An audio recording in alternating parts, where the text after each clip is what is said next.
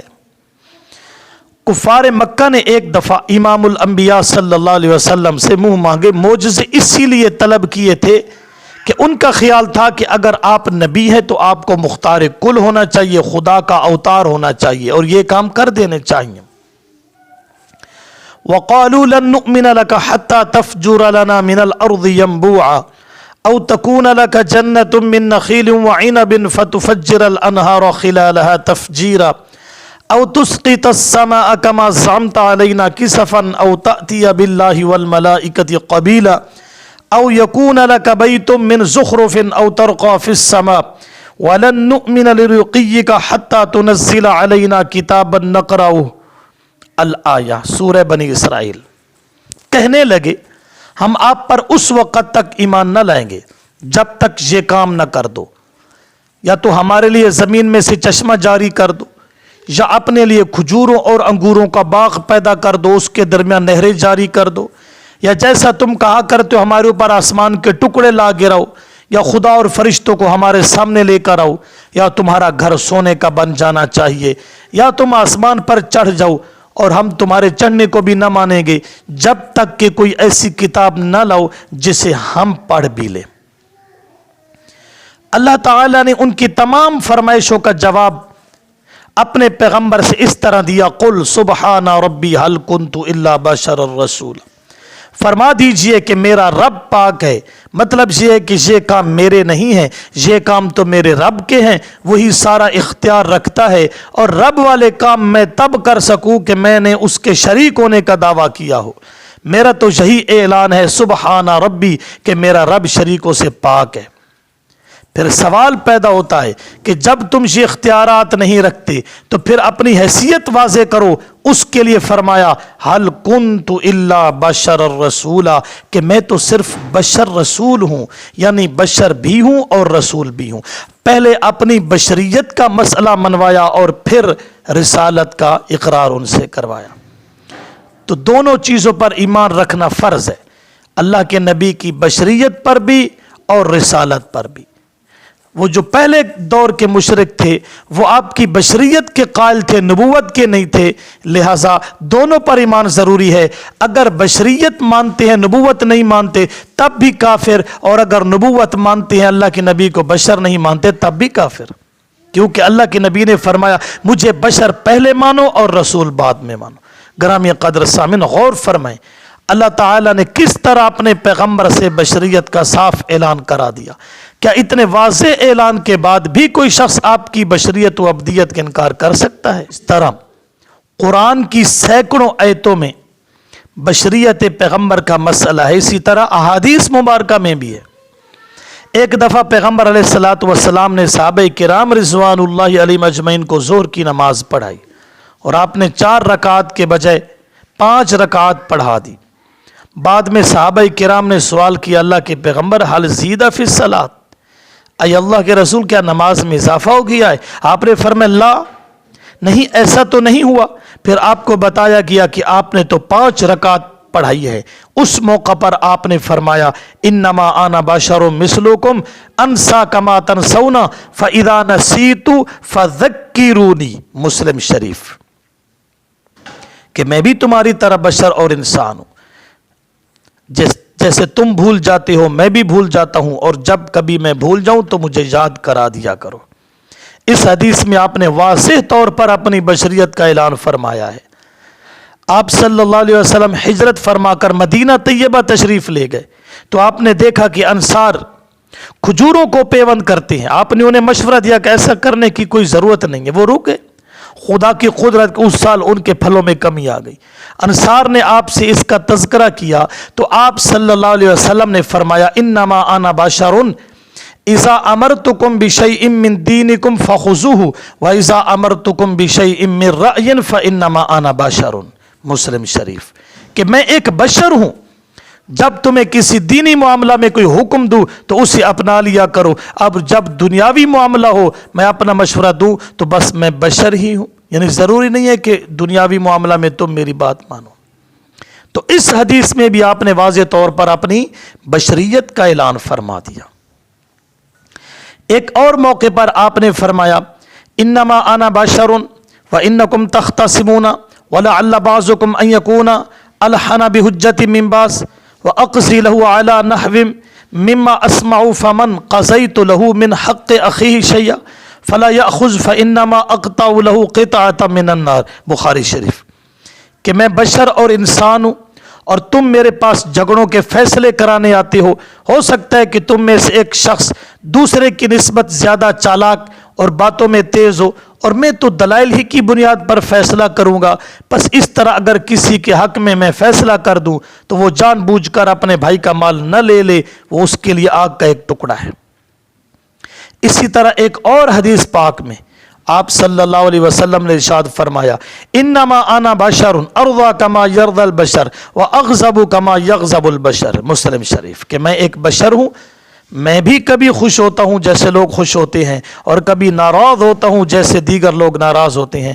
اس حدیث میں بھی آپ نے اپنی بشریت اور عوارض بشریت کا صاف اعلان فرما دیا ہے.